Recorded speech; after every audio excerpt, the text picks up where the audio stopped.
Hello and welcome to Clash of the Masterminds. I'm your host Seoulsteal, and today we're casting this TVZ on Inside and Out. At the top right, we have ourselves the red Terran. It's Anticarry. At the bottom left, we have ourselves the blue Zerg. It is a mini barcode, aka ADeeDoor.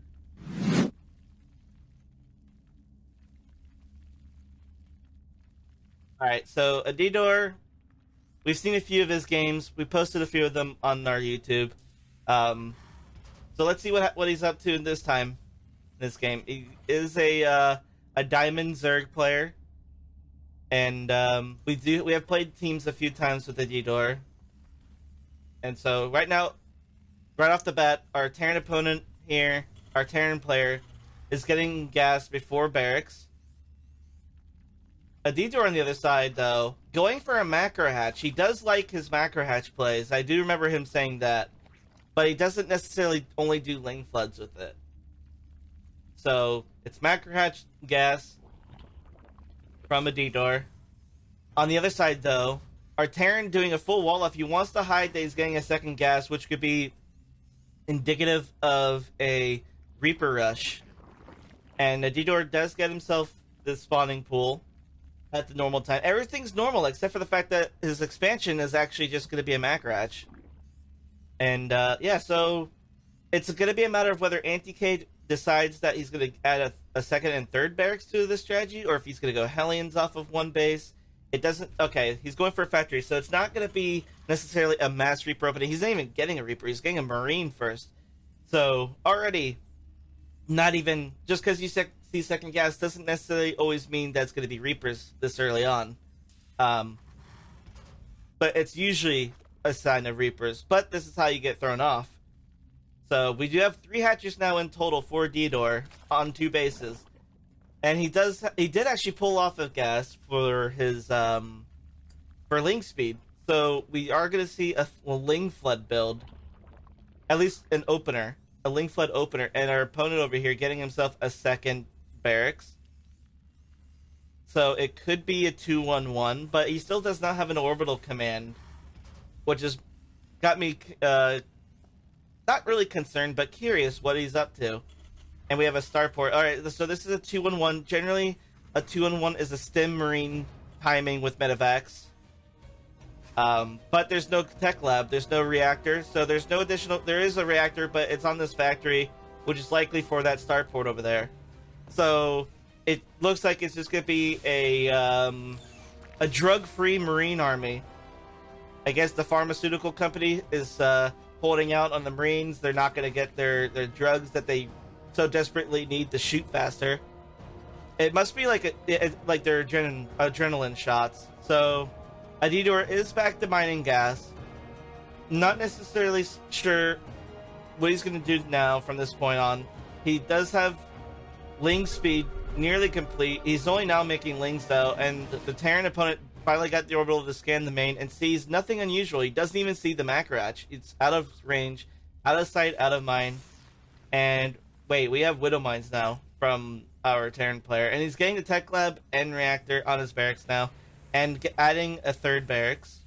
But we have Widow Mines. Widow Mines, they're very good units. They're pretty dang good units. They're really annoying units for sure. Especially when you have the armory.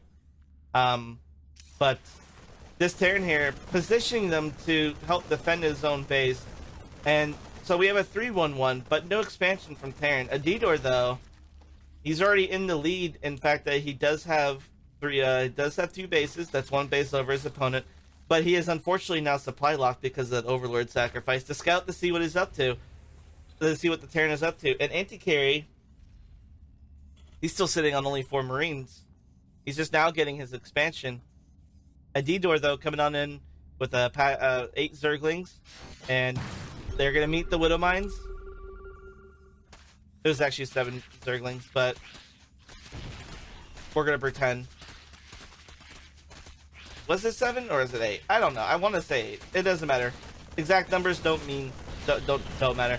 ADeeDoor, though, is going to lose all these Lings. And,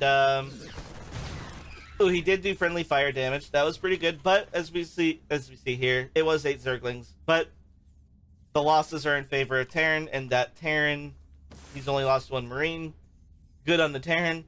ADeeDoor, though, on the other side, getting a Bane Nest and has an Evo Chamber on the way. So we're going to see like some sort of upgrade push, but we still don't have a third base. We still don't have a massive Ling Flood.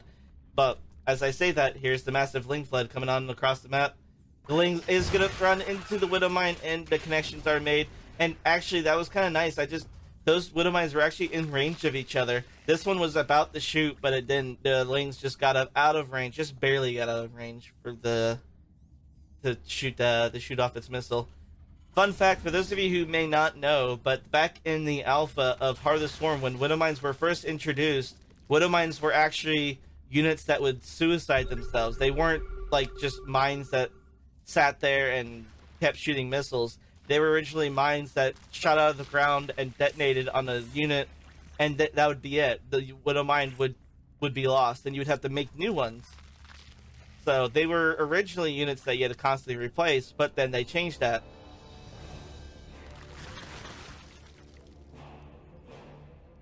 But here we go. We have ADeeDoor planting Baneling mines. So it's a battle of the mines. And, mines are not necessarily going to attack each other as long as they're out of range of each other. But, Terran sees all this happening. These Widow Mines providing excellent vision for him. He does see the Banes burrowing. And ADeeDoor tried to get the Widow Mine to detonate. Unfortunately, you'd have to sacrifice way more Lings in order to get that mine to detonate. Probably like 4 Lings. That's not really way more, but it seemed like in that scenario 4 may have done it. But we have ADeeDoor now doing an excellent job injecting all of his hatcheries, all 3 of them. He could get more. He could actually take the map right now. But here we go. We have Liberators sieging up within range of those Baneling mines. And Terran, if he just started making a missile turret right here, he could see all of this. He wouldn't see this, but he would see all of this. And our Terran opponent over here, he did scan the main. He sees that there's a layer on the way. Still doesn't know that there's a macro hatch, but it's kind of inconsequential at this point. The macro hatch, not really changing the state of the game at this point forward.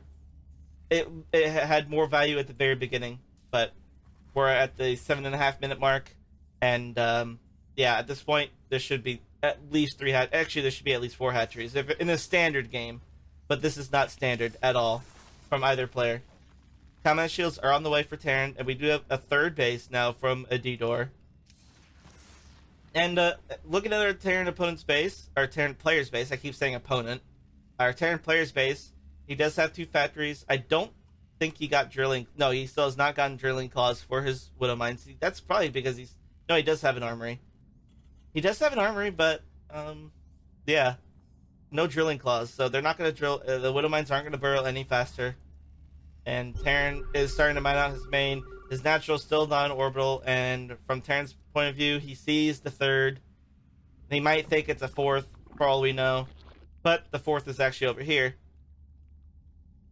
So, and this is a pretty sizable army from Anticarry. He actually has a lot of units, but a lot of it gets killed very quickly to Banelings, especially when they're burrowed. I'm sure ADeeDoor, he's really just wanting this Terran to move out. All it takes, though, is 1 scan for Terran to clear all these Baneling mines out, if he were to choose to. And now Terran looks like he wants to get himself a 3rd base. Sorry about that. I hit my keyboard right then. Banelings coming on over to, they see this base, actually. They see this SCV, I mean, not a base. And they pick off the SCV. You know what would have been really good?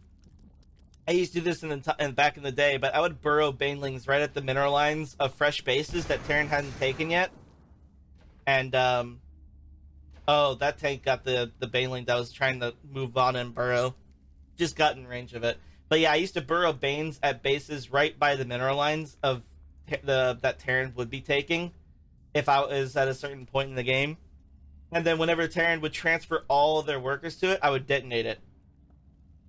Or if you do like a Ling run by, say at like this base, and they transfer all the workers, say if they're going through their natural, if you had the opportunity, you would burrow Banes like right here, But if they were transferring to another base, you just oh here we go. Actually, this is gonna be huge. And oh my god, all those Marines do die, and not all the Bane mines have been detonated. There's still plenty more, but the Widow mines are getting excellent connections on their friendly units, so all the ground units are dead. So not only did the Baneling mines clear everything out, but the Widow mines cleared out everything else. So a double whammy for ADeeDoor here. And now we have ourselves the third command center for Terran on the way after losing his entire army. The siege tanks and medevacs watching from afar, and the liberators watching from afar. And Terran sees the fourth base, and he sees the hive on the way, if not finishing. Did he see it finish just in time? No, he just saw the big old bubble. The big old pus bubble that is the hive. And yeah, we have Terran trying to get a third command center and a fourth command center at the same time. Unfortunately for Terran, they are broke. If you look at their money, they have no money. They have 37 workers to ADeeDoor's 28, so they are ahead economically, but they are still broke, and they don't really have anything to show for it. I did miss that. I don't think anything really happened. He like detonated on these Widow mines, and the Widow mines nearly died. But it looks like ADeeDoor wants to come on, and he wanted a burrow. That he did get one burrow, so that is really good. If he has +1 melee, he does have +2 actually.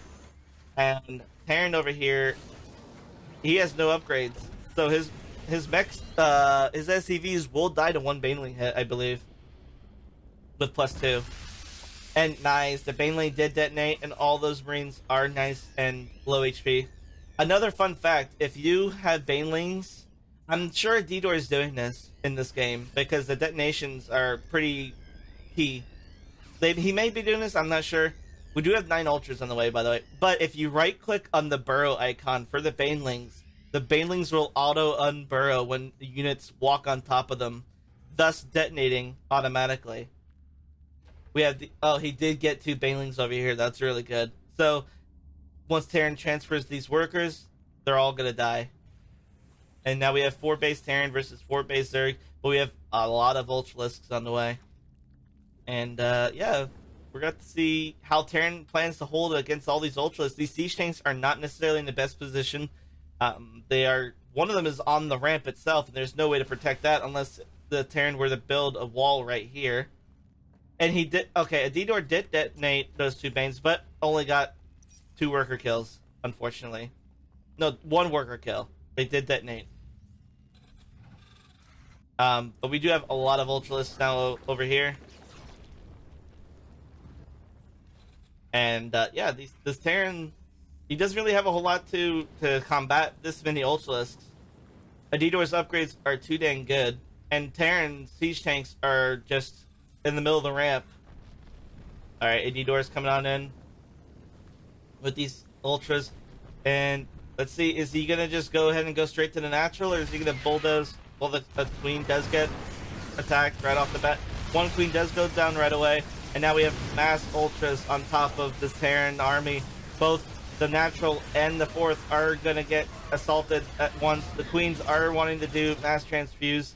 The natural is actually going to go down very convincingly. There's no PF here. There's only SCVs to repair, but they also go down very quickly. And, yeah, Terran has no units.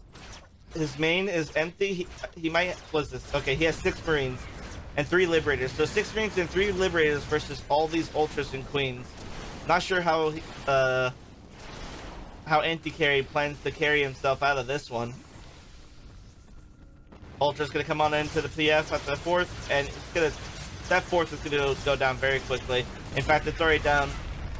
And those Liberators get cleaned up by the Queens. And Anticarry... Yeah, there's just no way he's gonna win this. These Ultralisks, they're just too strong versus the amount of units that Anticarry has left. Forced to lift, and evacuate and fly back to the natural, but there's really no point because the natural, there's nothing protecting that either. Anticarry is putting his natural CC back down, but I mean, he's not gonna have time to make it into a PF. He's not gonna have the time to get anything else. He's not even producing any. He's making 3 battle cruisers. They're actually almost complete. And oh wow, I just realized he made so many starports. He made 6 starports. How did you expect to afford all this?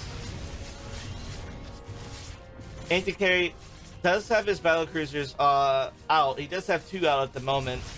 Battle cruisers are really good against ultras when you have a lot of battle cruisers and you have better upgrades, but these battle cruisers have 0 upgrades. As you can see, there's only 1+1 upgrade, and it's for his bio. But these queens are combating the battle cruisers. One queen does go down, but the ultralists are wreaking havoc on the Terran main, and these queens are gonna die. They actually do burrow this to protect themselves. The Terran base is gonna die before the battle cruisers can kill one ultralist, though. LMAO, GG. Nice micro, burrows the ultra with the low HP, and ADeeDoor takes the game. Well played. If you guys enjoyed this replay cast, you can submit your replays at seoulreplays@gmail.com. That is SEOUL replays@gmail.com. Or you can join my Discord. It's in the description down below, and you can post your replay in the StarCraft stuff section.